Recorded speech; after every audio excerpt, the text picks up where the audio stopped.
princess has left the palace. The princess has left the palace, Toastmaster Hala.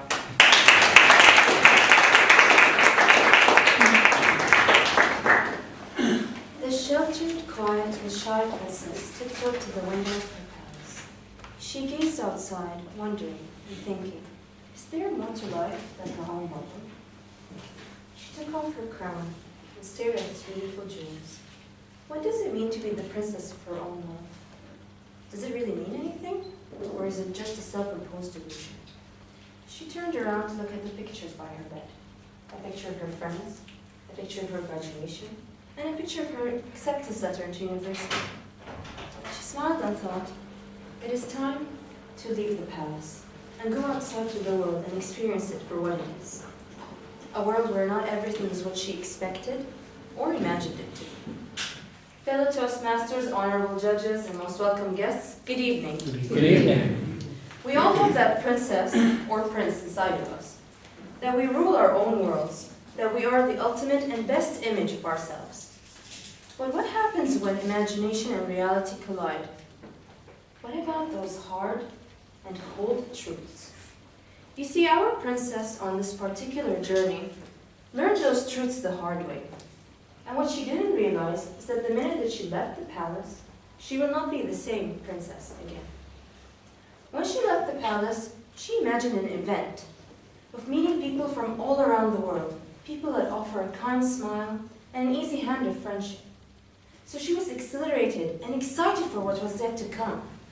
So when she set foot on the campus, she ran past all the students, straight into class to meet her friends. And she was the first to arrive.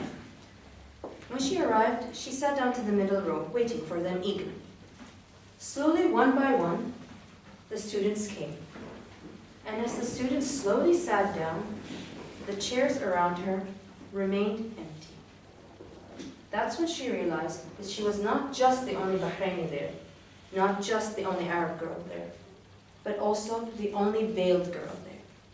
So for the rest of the class, she was disinterested and she remained quiet. And on that day when she went home, she cried. It was her first ever culture shock. The people that she wanted to meet, that she wanted to befriend so badly, didn't even want to sit next to her. That's when she learned that she was different. Imagination and reality collided here, and it was only the beginning of it. In high school, she was the valedictorian, the straight A girl, the favorite, the teacher's pet. And she was known by it all around the school. There she goes, the girl who can do it all. She was the princess in that world. But in this world, a different kind of maths was being taught, a different kind of physics, English, French, you name it.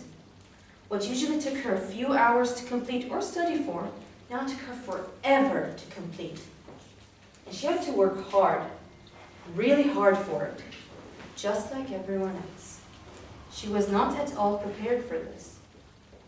And that's when she learned that she was not the smartest person anymore.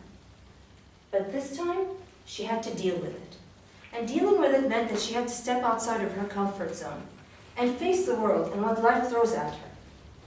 So in a few weeks, when people actually started talking to her, she thought, well, coming from a small, comfy place like the small island of Bahrain meant that people will not know much about you.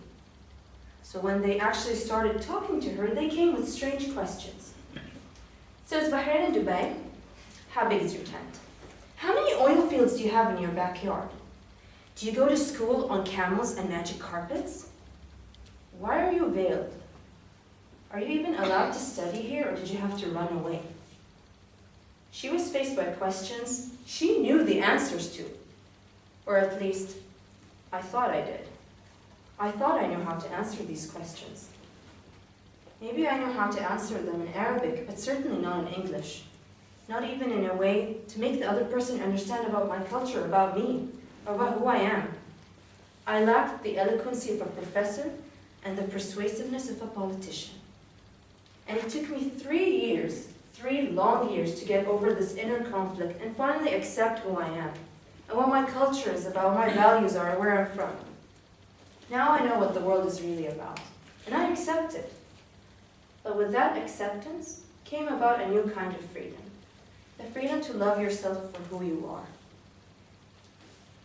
In conclusion, I'm sure I'm not the only one who's had such an experience. We all live for most of our lives in a sheltered palace. A sheltered palace until we are forced to grow up. When imagination and reality collide, that is when the bubble pops. And for our princess, she learned that she was different, still smart, but also to accept herself for who she is. Now, she's not a princess anymore, and there is no palace. She is finally free. Thank you. Back to you.